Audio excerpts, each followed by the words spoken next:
حاضرین، اللہ رب العالمین کا بہت بڑا فضل کرم انعام ہوا کہ اس نے ہمیں اور آپ کو اپنی عبادت کے لیے اپنے خاص گھر میں ہم سب کو بلایا۔ اللہ سے دعا ہے کہ اللہ تعالی ہمیشہ اپنے رحمت کے سائے میں اللہ تعالی ہم سب کو رکھے اور ایمان پر موت نصیب فرمائے۔ درود شریف آقائے نامدار مدینے کے تاجدار حضرت محمد رسول اللہ صلی اللہ علیہ وسلم کی ذات اقدس پر پڑھے۔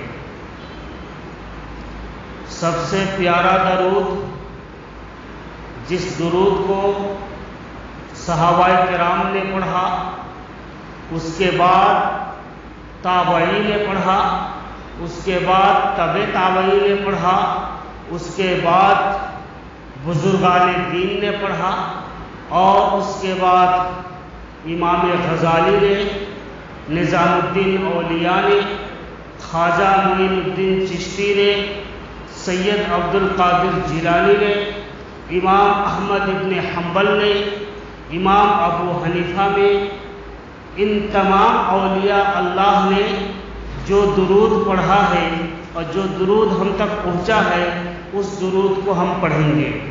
اور وہ درود کیا ہے؟ اللہم صلی علی محمد وعلی آل محمد کما صلیت علی ابراہیم وعلی آل ابراہیم انک حمید مجید۔ اللہم بارک علی محمد وعلی آل محمد کما بارکت علی ابراہیم وعلی آل ابراہیم انک حمید مجید۔ درود بھی دو طرح کا ہے۔ ایک درود جو صحابہ کرام سے، تابعی سے، تبع تابعی سے، بزرگان دین سے، علماء کرام سے جو درود چلتا ہوا آ رہا ہے، اگر اس درود کو ہم اور آپ پڑھتے ہیں تو اول درجے کا ثواب ملتا ہے۔ اور ایک درود ہے جو بنایا گیا ہے، یا نبی سلام علیکہ، یا اس طرح کا جو درود ہے وہ درود بنایا گیا ہے۔ لیکن صحیح درود جس کو بڑے بڑے اولیاء اللہ نے پڑھا ہے، وہ درود کیا ہے بھائی؟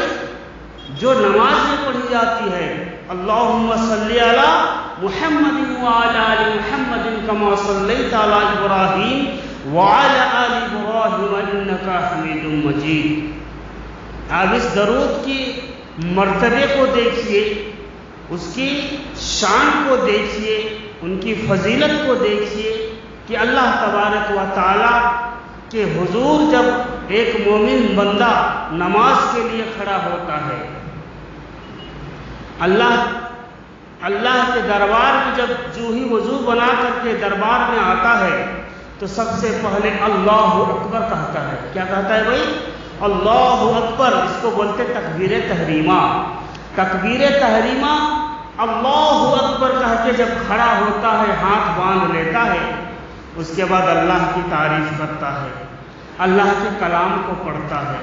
اسی طرح رکوع میں جب جاتا ہے تو اللہ کی تعریف کرتا ہے، سبحان ربی العظیم۔ اسی طرح جب سجدہ میں جاتا ہے تو اللہ کی تعریف کرتا ہے کہ سبحان ربی الاعلی۔ جب محترم دوستو اللہ کی تعریف کی باری آئی، اللہ تعالیٰ نے کہا، اے میرے بندے، میری تعریف کبھی کھڑا ہو کر کے کیا کرو، میری تعریف کبھی رکوع میں جا کر کے کیا کرو، میری تعریف کبھی سجدے میں جا کے کیا کرو۔ لیکن جب میرے محبوب حضرت محمد رسول اللہ صلی اللہ علیہ وسلم کی ذات پر درود پڑھنے کی باری آئے تو ادب سے بیٹھ جاؤ اور بیٹھ کر کے میرے حبیب پر درود پڑھو۔ التحیات للہ والصلوات التحیات للہ والصلوات والطیبات السلام علیکہ ایھا النبی۔ کہ آپ صلی اللہ تبارک و تعالی نے ہمارے نبی کو نماز میں لوگوں کو بیٹھا کر کے ادب کے ساتھ بیٹھ جاؤ اور میرے حبیب پر درود پڑھو.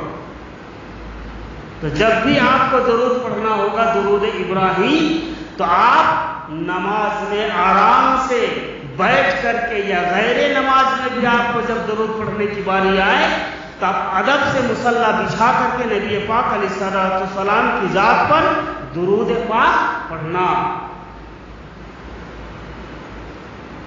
تبلیغی جماعت میں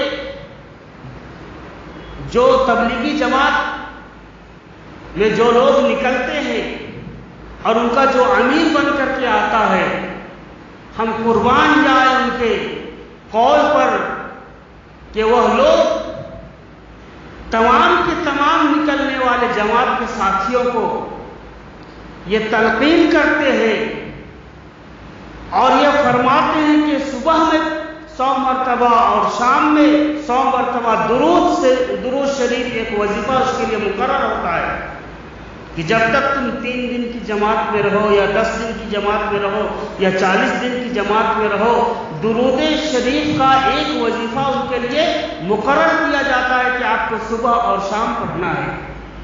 اللہ تعالی ہمیں اور آپ کو بھی، چاہے آپ تبلیغ میں جاؤ مت جاؤ، گھر میں رہو، باہر رہو، بازار میں رہو، تجارت کرو، کاروبار کرو، نوکری کرو، ہر انسان کو، ہر امت مسلمہ کو یہ چاہیے کہ صبح کے وقت اور شام کے وقت نبی پاک علیہ السلام کی ذات پر درود پڑھے. کیا پڑھے بھائی؟ درود پاک. اللہم صلی علی محمد وعلی آل محمد کما صلیت علی ابراہیم وعلی آل ابراہیم انک حمید مجید. تو بہر کیف محترم دوستو، اللہ تعالیٰ ہمیں اور آپ کو نبی پاک علیہ السلام کی لائی ہوئی شریعت اور ان کے طریقے سے محبت عطا فرمائے. آج صرف زبانی ہمارا دعویٰ ہے کہ ہم محمد مصطفیٰ صلی اللہ علیہ وسلم کے غلام ہیں، ہم محمد مصطفیٰ صلی اللہ علیہ وسلم کے چاہنے والے ہیں. یہ ہمارا اور آپ کا صرف زبانی نعرہ ہے. عملی میدان کی طرف جب نظر اٹھا کر کے دیکھتے ہیں تو کل جو بازار میں نعرے لگا رہا تھا، غلام محمد ہونے کا دعویٰ کر رہا تھا، جب اس کو ہم چہرہ کو دیکھتے ہیں، جب اس کے لباس کو دیکھتے ہیں اور جب اس کے کاروبار کو دیکھتے ہیں تو پتہ یہ چلتا ہے نہ چہرہ سنت رسول پر ہے، نہ لباس سنت رسول پر ہے، نہ کاروبار سنت رسول پر ہے. پھر یہ دعویٰ کرنا جھوٹا ثابت ہوگا. محترم دوستو، اللہ سے ڈرو اور اللہ سے معافی مانگو، اللہ سے توبہ کرو، اللہ کے رسول کی محبت مانگو، اللہ سے اللہ کی محبت مانگو، دین شریعت پر چلنے کی توفیق مانگو. اللہ تبارک و تعالی کل قیامت کے دن آپ سے یہ نہیں پوچھے گا کہ آپ نے صدقہ کیا تھا یا نہیں کیا تھا، آپ نے غریبوں کو کھانا کھلایا تھا یا نہیں کھلایا تھا، آپ جو ہے سو ڈگری کر کے آئے یا نہیں آئے، ڈاکٹر بن کے آئے یا نہیں آئے، انجینئر بن کے آئے یا نہیں آئے. اللہ کے ہاں صرف ایک ہی پوچھو گا محترم دوستو کہ تمہارا ایمان کیا تھا، تمہارا نماز کے بارے میں کیا خیال تھا، روزہ کے بارے میں کیا خیال تھا، زکوٰۃ کے بارے میں کیا خیال تھا، اور حج کے بارے میں تمہاری کیا نیت تھی. یہ 5 چیزوں کا سوال ہوگا اور دوسری چیزوں کا سوال نہیں ہوگا. اس لیے ہمیں پہلے 5 چیزوں کو درست کرنا پڑے گا.